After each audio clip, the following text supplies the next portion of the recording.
All right, picture this. We're jumping straight into a truly magnificent scene from ancient history.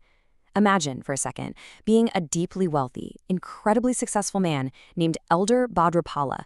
You're basically the ancient equivalent of a billionaire tech mogul, right? You literally have everything the material world can offer. And yet, there you are, standing completely awestruck before the Buddha. You're gazing at a figure whose presence is described as glowing like true gold, standing out like the bright moon among stars. Now, this isn't just pretty poetry. It's the opening to an ancient dialogue that is going to force us to question absolutely everything we value. Welcome to this explainer of the Mahāyāna Sūtra of the Bodhisattva Piṭaka. We are going on such a fascinating journey today. We'll start way down here, in the grounded, very relatable reality of human suffering and everyday anxieties, and then we are going to travel all the way up to the mind-bending, infinite scale of cosmic wisdom. Seriously, it's a text that completely flips our understanding of reality right on its head. Now, just to anchor our exploration before we get too cosmic, we're looking directly at a genuine historical artifact here. The title page from the C.B. Theta Chinese Electronic Tripitaka collection.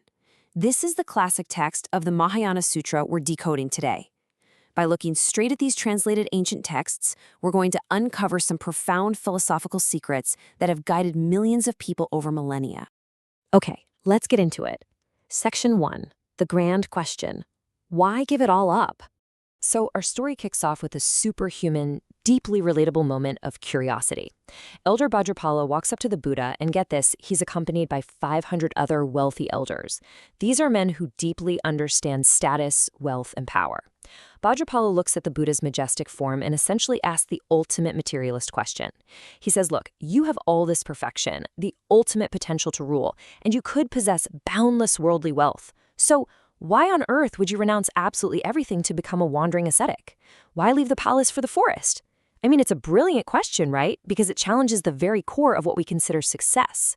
Which leads us to our next section, the roots of suffering, or basically the human condition. The Buddha's answer is just incredible. He doesn't respond with, mystical riddles. He points directly at the harsh realities of our everyday existence. He describes humanity as being pierced by what the text calls the 10 arrows of illness. And wow, these aren't outdated concepts at all. They're highly relatable modern anxieties. We're talking greed, ignorance, desire, anger, and the ultimate fear of destruction.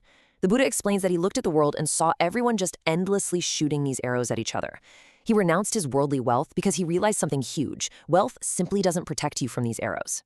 Naturally, after hearing this pretty devastatingly accurate diagnosis of the human condition, the elders ask for the solution. I mean, if wealth and power can't protect us, how do we escape this endless cycle of suffering and fear? This prompts the Buddha to reveal a radical shift in perspective regarding literally everything we think we know. All right, here is where things get really deep.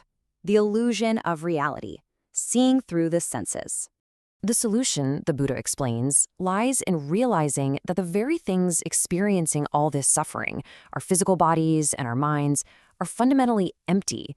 The text uses these stunning visual metaphors to just shatter our perception of reality. It says the eye is like a bubble, unable to endure. It just pops and vanishes. It says the body is like a banana tree. Now, if you've ever cut into a banana tree, actually, even if you haven't, you know there is no solid hardwood core at the center. It's just layers all the way down. The Buddha is saying our physical reality is exactly like that. It completely lacks a permanent solid core. And he doesn't stop at the physical body. He brilliantly illustrates that our internal world is just as empty. The mind is like a mirage, born of thirst and delusion. It looks totally real from a distance, driven by all our desires, but when you get up close, there's nothing there to hold on to. He compares reality to a fleeting flash of lightning, brilliant, momentary, and instantly gone. Our senses, he argues, are just illusions, completely lacking any permanent, independent existence. So this realization actually builds into a formal philosophy, bringing us to the core concept of the text, dependent origination. This is the absolutely crucial principle that all phenomena arise purely from interdependent conditions. Nothing, and I mean nothing, has an independent, permanent self. Everything we hold on to is just a temporary combination of causes, kind of like sea foam gathering on the waves. When the conditions change, the foam disappears.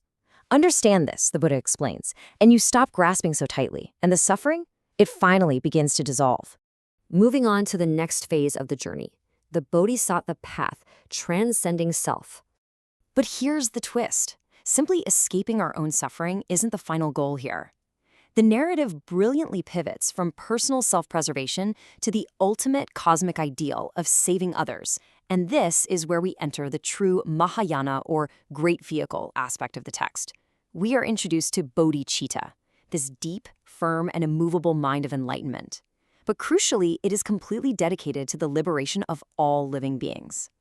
Think about it. The true spiritual hero doesn't just realize reality is a mirage and run away to hide in the mountains.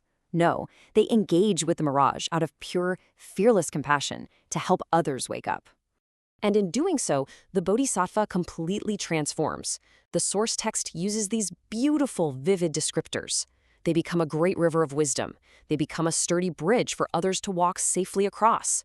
They become a rescue ship to carry countless beings across the terrifying ocean of suffering, and a guiding light in the darkness.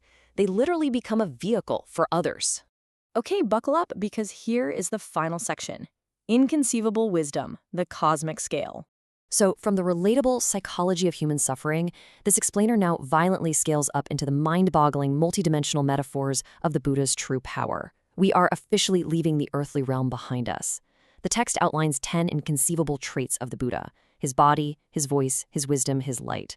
And this word inconceivable is chosen very deliberately. It means a level of existence that completely shatters ordinary human comprehension.